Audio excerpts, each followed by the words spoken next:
What's going on, boys? MrWabbleWabble here. Welcome back into another Dragon Ball Z Dokkan Battle video. Breaking down how to tell how good or bad a Dragon Ball Z Dokkan Battle unit is. Because sometimes they can look so cool, so sick, so fire, but they're really not in reality. And a lot of it comes down to two things. Where you're trying to run the unit and how many teams they have. Because in Dokkan, we're going to be using the 17 and 18 as an example, because I think they're a really good example, honestly. But yeah, in Dokkan, if you're going to like the hardest event, which is going to be an AoE red zone event, you know, we can't just hold every unit to that standard. Some units are going to be really helpful in other content like ESBRs and stuff. I don't know. It's hard to call a unit good or bad just based off the fact if they can eat an AoE super or an AoE normal attack, which a lot of units can't, you know? Like this 17 and 18, I don't think they can. Can they eat an AoE normal? Looking at a Dokkan unit, at least the way that I do it, pull up the unit, right? First thing to look at is definitely their leader skill. That can be a big part. It doesn't really determine how good or bad the unit is, but can kind of just determine how useful they are, you know? And tournament participants, siblings bond 170. That's definitely great. If you see anything under the 170 plus the 30 there, so a total of 200 if they match all the requirements. Diving into the super attack, that's the next place I would dive into. These guys are kind of weird, kind of rare. They have a unit super, which if they have Goku on the team, they activate this. They massively, that's the word, massively raise attack and defense, which is fantastic. That's you either just raise attack and defense, or the next step up is greatly raise, which they do have. That's great. And then massively raise, which is fantastic. You want to see that. If a unit's massively raising, that's really good. Now, again, it's a unit super, so they need Goku. Not the worst restrictions, so we're looking good so far. Also, this is kind of rare, too, in a super. They're raising allies' super attack. They're raising allies' attack and defense by 35%. These guys look really good, honestly. I'm sad I don't have them. Anyways, massively raises attack and defense for one turn. Another thing you're looking at there is attack and defense. So if they're just raising attack, that could be terrible because they super and then their defense doesn't increase and then they die because it's a multiplier, right? So you really do want to see the defense getting raised unless somewhere in this paragraph of a kit they're able to get insane defense or damage reduction or dodge. Which, again, you can dive into in a little bit. But yeah, so, you know, generally if they're not raising defense off this, it can be really rough. You really want to find something good in their passive if you don't see raising defense off this. But yeah, anyways, massively raising and then greatly raising attack and defense. Yeah, they're looking really good. I really like how these guys look on their supers. After supering, their stats must be really nice. Anyways, let's dive into this paragraph of a kit. My favorite part about Dokkan Battle. Now, another tip for looking at a unit's kit and determining how good or bad they are is honestly to pull them up on Safari. So let's do that. Let's pull them up on, well, whatever browser you use, whatever. I'm going to pull them up on this website, and you can kind of see their kit better. Let me do that real quick. So if you go to Dokkan.wiki, I'm going to do this on my phone. I use my computer personally, but let's say you're on, I don't know, wherever. You're on your phone playing Dokkan and you want to go to the website. Dokkan.wiki, highly suggest it. Also, go to, if you're going to actually do this, go to settings. Make sure you're on global. Anyways, you can thank me for this later if you're actually going to end up playing this game and you're learning the game, and this will help you. So let's pull up the newest unit. These are newest units by release here. There they are, 17 and 18. So yeah, I don't know. I feel like this breaks down their kit a lot more beautifully. We can actually see it in like the dots and stuff versus just that. I don't know. Personally, I like this a little better. Anyways, so yeah, so looking at their kit here, so they have an entrance animation, which is awesome, where they randomly change key spheres. They get a buff from activating it. They randomly change key spheres for 4 turns. Kind of sucks that there's a restriction on there, but it is what it is. We would like to not see a restriction on that. And the restriction to activate this entrance and get that buff for changing key spheres is a Universe 7 unit on the team. Which isn't too bad, especially with, looking at JP Dokkan. We're getting all kinds of new Easy A's and stuff, so Universe 7 is getting better, so that's not bad. But again, looking at this unit, they're clearly restrictive to a Goku, and on top of that, Universe 7 unit, right? Already. So, you know, that's one thing to keep in mind, especially for a unit who's an Android unit, and their links, which we could really dive into if you wanted to. But this is a strange unit, right? They link really well with androids. but they really want Goku's and Universe 7 units who are not really androids. So obviously, just saying that sentence, you're like, oh yeah, that's really awkward. Because you're never, you know, like, who's that going to be? What 17 and 18s are on Universe 7? 17 there. That's pretty much it. No Gokus on androids, obviously. But the unit as a whole here, outside of that, they have really good attack and defense. Anything over 150, you for sure want, man. You for sure want. 170, 180, I'd say that's the new norms. Plus an additional 50% attack and defense and 35% damage reduction. See, there we go. Now we're cooking. Now we're cooking. That's really good. So I'd say right now in 2024, bro, damage reduction is almost a must. Unless you're breaking like 1 million defense, which is possible, especially with these guys. I would assume. But anyways, 35% damage reduction after supering. Pretty solid. Sucks that they have to super to get that, but that's not terrible. Plus the 50% attack and defense. And then they get an additional 50% attack and high chance to crit with 7 or more key spheres. So yeah, so honestly, when I'm looking at a unit right now, I really want to see either high or more chance to evade. Probably great. 30 plus damage reduction. 30%, 20 or 30% damage reduction. And that's pretty much it. What else would you want to look for in a unit there? The scouting is a really random thing to see. But yeah, as far as like defense, that's really, really nice. Damage reduction, and then any sort of evade if you are going to have that, even though evade can be really risky. Now, quick comparison real quick, because Universe 7, Universe Survival Saga, we can almost guarantee that we're getting buffs for that, right? Here's a quick example. So like that's a unit where it's like, okay, we should be getting buffs for that team. But here's a unit where he's really cool. We can dive into his details if you really wanted, but the main thing we're looking at here is that he wants GT boss allies on the team. And he gets 5% damage reduction per. And honestly, guys, I don't even know if we're going to be getting one more GT boss unit this year, let alone more than that to help him. So that's something to think about when you're looking at like restrictions. Is like, what are the chances of that tag or restriction being buffed?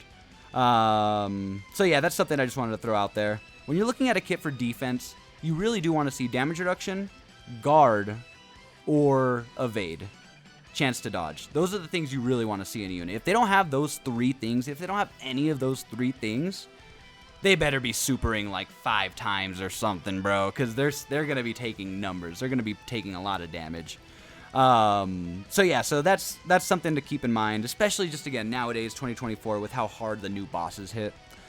But again, at the end of the day, there's ESBRs and stuff where units on niche categories can have benefits, even if they can't, you know, do well in red zones. But it's like, realistically, if you can't even survive like cooler core red zone, what's the point? You know, what's the point? And again, there's so many different things in Dokkan, so many different kits, so many new mechanics dropping. This is kind of just a general basis of like what stats you want to look for, what you want to read in their super, like the massively raising and stuff like that.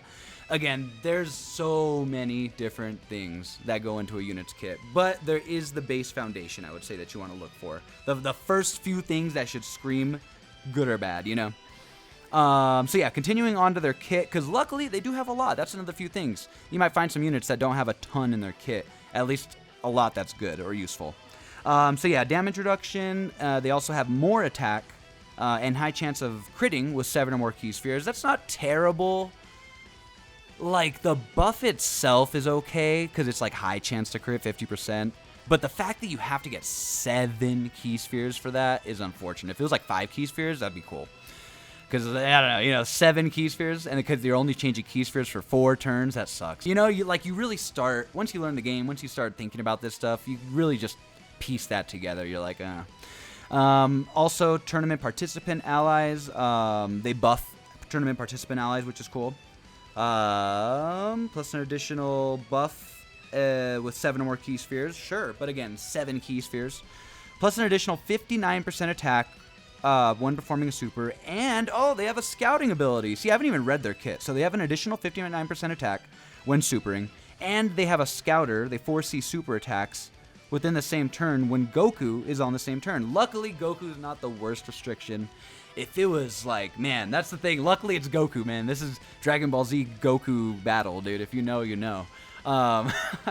Like, if this was some other unit and their restriction was, I don't know, you need, I don't know, Pycon on the team. Hell, you need Gogeta would do good, I guess. But like, there's like outside of like 10 characters, if it's a certain character restriction, it could be rough, dude. You need Cell on the team or something. Like, it's like, oh god, dude, we might not get a good Cell for a while. Who knows? But yeah, that's not bad though. Like, honestly, this is a unit that has restrictions that can actually be met. Should be able to be met with a pretty good chance of getting buffs throughout the year or in the future. So that's just something. That's something to, you know, something cool. Cool example. Oh, last thing, they also have an active skill, where good thing to look at is the condition for it. So for their active skill, their HP has to be less than 78%, which is great. That's a great threshold. You should definitely be able to get that. It sucks when it's like you have to be below 40%, because it's like, bro, that's not guaranteed. 78 though, that's a lot of room. Starting from the 5th turn of battle, up to 8 times? Wait, what? That's so cool. Wait, am I reading that right? Hold on. This is going in the video. I don't want to look like I don't want to lie or something. They can change key spheres 8 times throughout the game. That's actually really cool, bro. But yeah, no, I really like this unit, man. I almost want to. Do we do a multi, guys, after this review? We'll do it for the video. We have to. Anyways, yeah, that's pretty much their kit. Again, there's so many other things that can make or break a unit, man. There's so many other things that can make or break a unit. Like I was saying with the Omega Shenron, we won't dive into his entire thing, but like, luckily, he has a lot outside of his GT boss restriction, but the fact that one of his best parts of his kit, damage reduction per unit on the team, is GT bosses, that's so unfortunate. Because, man, you know, if you haven't played Dokkan or Legends for a while, GT gets very rare love, unfortunately. And it's like, you're in that mindset of like, well, the chances, like, in the time we might get one in the next year or two, that's a lot of time for this unit to fall off and get worse, you know? But yeah, that's essentially my tips and tricks for you guys. The last thing I'd look at when you're summoning on a unit, though, is the banner itself. You know what I mean? You can start looking at the units on here, your other possible pulls. Like, for example, one of the best units on Global Dokkan, at least one of the best releases of 2023. This Godku. He leads every Saiyan in the game. Insane, dude. Every pure or hybrid Saiyan in the game. Very solid unit. On top of his kit, you can dive into it and see if you like it yourself. Kale's not terrible. A unit with a lot of restrictions on not the best teams. Universe 6 restrictions. Yeah, but I mean, honestly, like, not the worst banner. Not the worst banner, but that's something else. That's the last thing to look at when you're about to summon. When you're about to dive in, you ask yourself, do I want to possibly pull any of these other units? Because sometimes it's not even worth the risk. But yeah, that's pretty much it. On that note, boys, do we do a summon? Here we go, guys. Here we go. Hey, you know, I'll take all the ad revenue from this video, and surely it'll make up for this summon. So make sure you guys like and subscribe, because this is the last thing you should be doing before global anniversary. This is a very bad idea. But it's for the video. I'd be a terrible person if I didn't just hype up this unit and not summon for them one last time. I'm like 200 deep on this banner, and I just called it quits. But that's my last piece of advice before we dive into this, boys. If anniversary with the best possible units of the year is a few months away, like it is right now, don't summon. Don't do it. Please, please save those stones. Because these units will be absolutely nothing compared to the Gogeta, Broly, Beast Gohan / Piccolo, and Gammas that we're getting. God, this pains me. Here we go. Please. Please. For the video. For the video. For the video. Boys, I need your energy. For the video, please.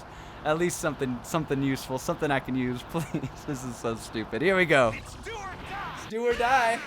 I think that's a featured unit, right? Maybe. Thank you, Mitten.